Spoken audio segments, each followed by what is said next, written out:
শিল্পকলার ক্ষেত্রে চলচ্চিত্র অঙ্গনে এবছরে 21 পদক পেয়েছেন ফরিদা আক্তার।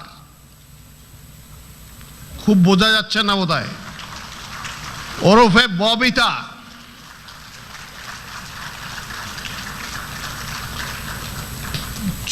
চলচ্চিত্র অঙ্গনে ববিতা প্রায় 300টিরও বেশি চলচ্চিত্রে অভিনয় করেছেন। ববিতা অভিনীত মুক্তিযুদ্ধ ভিত্তিক চলচ্চিত্রের মধ্যে অন্যতম অরুণোদয়ের অগ্নিসাক্ষী, আলোর মিছিল, আবার তোরা মানুষ, আন্তর্জাতিক স্বীকৃতিপ্রাপ্ত চলচ্চিত্র অশনি সংকেতের তিনি প্রধান অভিনেত্রী। তিনি প্রায় 70টিরও বেশি জাতীয় ও আন্তর্জাতিক পুরস্কারে ভূষিত হয়েছেন।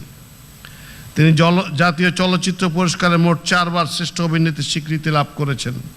অভিনয়ে গৌরবোজ্জ্বল অবদানের স্বীকৃতি স্বরূপ ফরিদা আক্তার ববিতাকে এবছরের 21 পদকে ভূষিত করা হলো।